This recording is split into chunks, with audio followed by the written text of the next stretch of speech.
Well, you should ask them about their views of success. Some of the data we looked at was Boston data because they were part of the pilot, as you know. All fingerprints get sent to the FBI. That's not new. By the way, the reason that's done is because the FBI is the only place that has a national registry for fingerprints. That's not new. The things that, and so Boston's been doing that all along. What you get from signing up in this interim period from secure communities is the nod to the federal agencies, particularly to ICE, that they're going to access that FBI data. ICE doesn't need anybody's permission to access that FBI data. So, you know, as I say, we've been referring convicted felons who are undocumented people to ICE all along.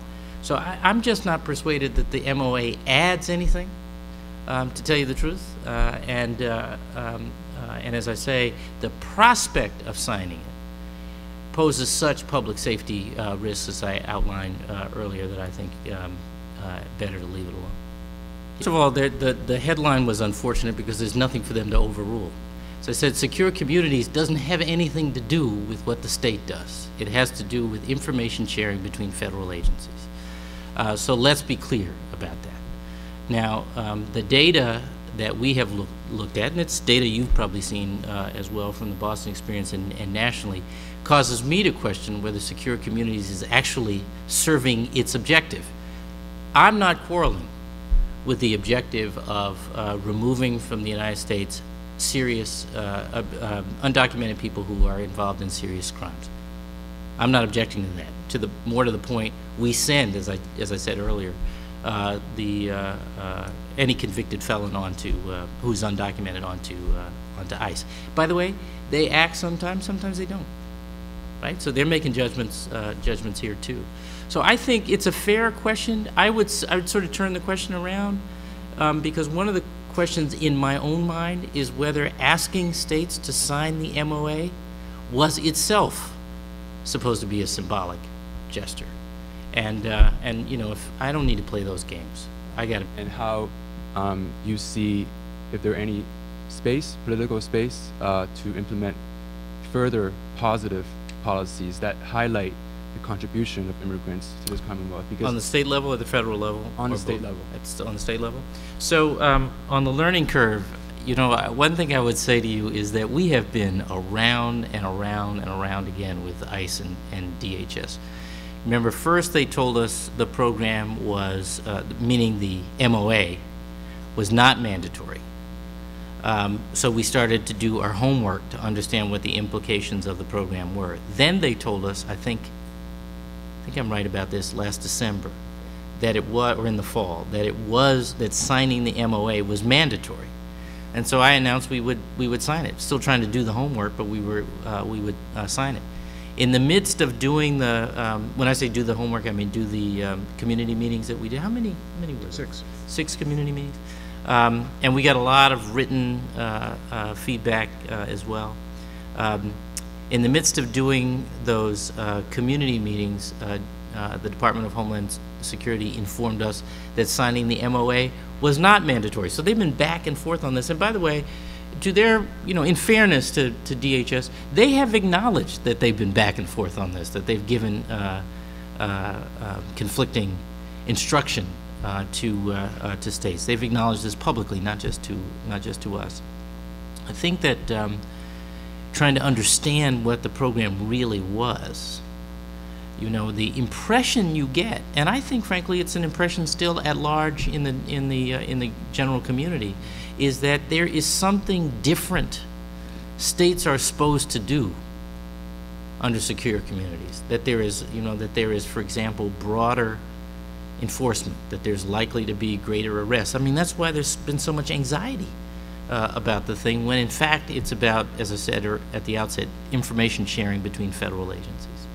So I think learning more about the actual program and how much damage signing the MOA was going to do to the common interest we have in public safety, because it was going to freeze communities from their willingness to report crimes or cooperate in crime solving, and just at least potentially provoke ethnic profiling in arrests, when you consider that we don't actually get anything new for that kind of cost. As I say, strike that in the balance. It seemed to me that walking back from the MOA was the right thing to do, and I feel that strongly. I started as a skeptic, and the more we learn, the more persuaded I am that the program is that signing the MOA and joining, sooner than necessary was unwise. The question about you had a second part, a broader part of your question. I think that we have, so interesting, the work we have done under Richard's leadership around the New Americans agenda, which you probably know about, was so important, not just in terms of the substantive recommendations, but the process of developing those recommendations and involving so many people at the grassroots was very powerful. And sent a very strong signal of welcome. I think people understand we're going to phase in the implementation, and we're not going to do some of the recommendations. But I think that the process of reaching out to immigrant communities, informing them about the work we've already done around things like the Bridge program in healthcare and what have you, but the gesture of respect shown by going and asking what it is you need in order to be made to feel welcome in the Commonwealth we're trying to build together was enormously powerful. And secure communities put a great big cloud over all that work as a practical matter for many, many months. And so I want to move on, and I know that Richard does, and I think most of the Commonwealth does as well. To Massachusetts. No, and also, I'm sorry. And also, I want to, today in the morning, the sheriff of Plymouth County, Joseph McDonald, and Thomas Hodgson, they were from Bristol County. They were saying that you are making a big mistake, to sign this program. So, what do you have to say about it? Well, let me answer your first. Let me answer your second question first, and then the first question. And the second question, yeah, I've heard that point, and I want them to hear mine, and I want you to hear mine. I made a judgment not on politics, not on how it was going to look, not on whether everybody was going to join hands and celebrate it, but on the basis of what I thought was best and what I believe is best for the whole of the Commonwealth. And I think that public safety requires, and more to the point, law enforcement thinks that public safety requires a relationship with communities whereby they are willing to bring information forward and help in solving crimes, reporting and solving crimes. And signing this MOA is not necessary. We don't get anything from it in terms of public safety, but we do lose some things in terms of public safety. And so if they are as interested in public safety as I am, they will look at that record and I think come around.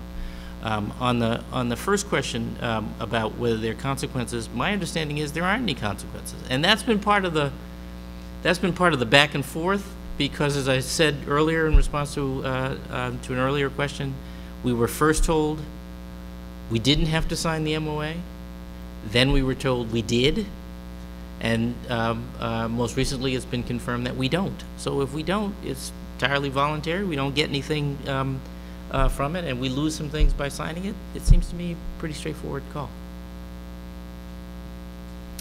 Yes. Miriam Valverde for El Planeta. Yes. In the letter sent to ICE, you said that you would continue its current practices, that the state would continue. Has the Boston police stopped enforcing the program? And if they haven't, will they in the future? When? I don't know.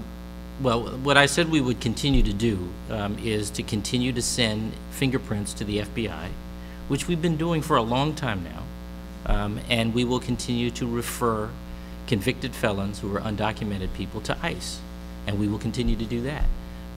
That's a decision that is made at the state level. That's not made differently from one community to another. That's made at the state level. And as far as I know, Boston will continue to do those things. I don't know what else Boston does or does not do in connection with its compliance with the MOA or there being a what do you call it, a pilot for the program.